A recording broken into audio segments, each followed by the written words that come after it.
అందరికీ నమస్కారం. నేను డాక్టర్ కృష్ణప్రియ. ఈరోజు ప్రతి మహిళ, ప్రతి ఒక్క తల్లి తెలుసుకోవాల్సిన ముఖ్యమైన విషయాల గురించి మనం మాట్లాడుకుందాం. అదేంటంటే సర్వైకల్ క్యాన్సర్ నివారణ. అది ఎలా జరుగుతుంది? హెచ్‌పివి వ్యాక్సిన్ ద్వారా, పాప్ స్మియర్ స్క్రీనింగ్ వల్ల. హెచ్‌పివి అనేది ఒక వైరస్. అది గర్భాశయ ముఖానికి క్యాన్సర్ తీసుకొచ్చే అవకాశం ఉంటుంది భవిష్యత్తులో. కాబట్టి అది రాకుండా నివారించడానికి హెచ్‌పివి వ్యాక్సిన్ అనేది వేసుకుంటాము. ఆ హెచ్‌పివి వ్యాక్సిన్ అనేది ఎక్కడ దొరుకుతుంది? ఎవరు వేసుకుంటారు? ఎలా వేసుకుంటారు? అనే డౌట్స్ ఉంటాయి. హెచ్‌పివి వ్యాక్సిన్ అనేది మన గవర్నమెంట్ మనకి అందజేస్తుంది. సో, ప్రతి ఒక్క పీహెచ్‌సిలో గానీ, ఆయుష్మాన్ ఆరోగ్య మందిర్‌లో గానీ, సీహెచ్‌సిలో గానీ, మెడికల్ కాలేజెస్‌లో, మెడికల్ హాస్పిటల్, గవర్నమెంట్‌కి సంబంధించిన ప్రతి ఒక్క హెల్త్ సెంటర్‌లో ఉంటుంది. అది ఎవరి ద్వారా వెళ్ళాలి? ఆశా వర్కర్స్ గానీ, ఏఎన్ఎమ్స్ ఉంటారు కదా మన ఊర్లలో, ప్రతి ఒక్కరి దగ్గర ఉంటారు. సో, వాళ్ళని కలవండి. కలిస్తే వాళ్ళు మిమ్మల్ని తీసుకెళ్తారు. కాబట్టి ఈ హెచ్‌పివి వ్యాక్సిన్ అనేది 9-14 సంవత్సరాల్లో ఉన్న అమ్మాయిలకి వేయాలి. ఎందుకు అదే ఏజ్ అంటే, పెళ్ళికి ముందు గనుక వేస్తే అది రక్షణ కవచంలాగా ఉంటుంది. పెళ్లి తర్వాత వేసుకోవద్దా అనే డౌట్ కూడా ఉంటుంది. ఖచ్చితంగా వేసుకోవచ్చు. 21 సంవత్సరం తర్వాత వాళ్ళు ఏ ఏజ్ వాళ్ళైనా ఏసుకోవచ్చు. కానీ రక్షణ గురించి మనం చెప్పలేము. ఆల్రెడీ అది ఎక్స్‌పోజర్ అయ్యి ఉంటుంది కాబట్టి.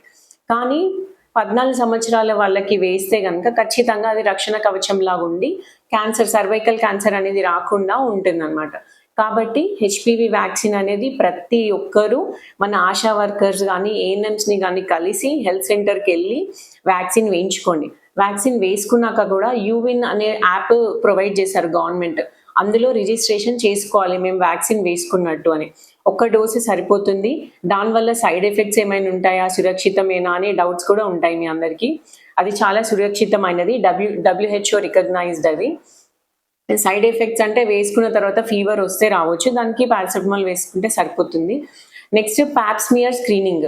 అదేంటి అనే డౌట్ ఒకటి ఉంది మీ అందరికీ. పాప్ స్మియర్ స్క్రీనింగ్ అంటే ఏంటంటే, ఇప్పుడు పెళ్ళైన వాళ్ళు ఆల్రెడీ ఆ వైరస్‌కి ఎక్స్‌పోజర్ అయ్యి ఉండొచ్చు. అది ఫస్ట్ టైమ్, సెకండ్ టైమ్ చాలా ఎక్కువ సార్లు గనుక ఇన్ఫెక్షన్ అయితే అది క్యాన్సర్ దాకా వెళ్ళొచ్చు. కాబట్టి మొదటిసారి ఎక్స్‌పోజ్ అయిన వాళ్ళు గానీ, లేదంటే అప్పుడప్పుడే ఎక్స్‌పోజ్ అయిన వాళ్ళకి మనము ఈ స్క్రీనింగ్ అనేది చేస్తే, ఆ స్క్రీనింగ్ టెస్ట్‌లో తెలుస్తుంది. ఎంతవరకు క్యాన్సర్ అనేది మొదలైందా? లేదా ప్రారంభ దశలో ఉందా? అనేది తెలుస్తుందనమాట.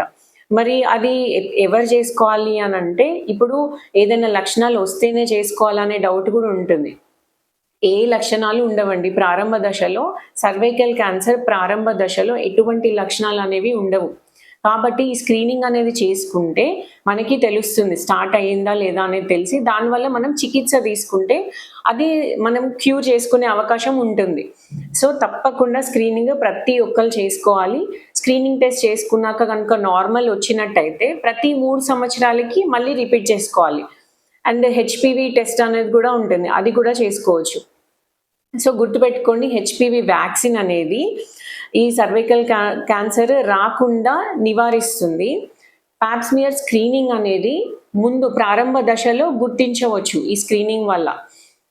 ప్రతి ఒక్క తల్లి తన బిడ్డకు బంగారాన్ని ఇస్తుంది.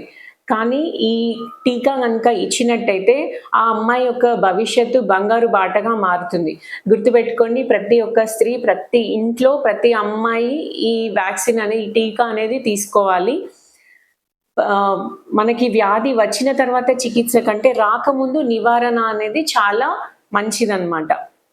కాబట్టి ప్రతి ఇంటికి ఈ సమాచారాన్ని పంపించండి. ఒక అవగాహన ఒక ప్రాణాన్ని కాపాడుతుంది. Thank you.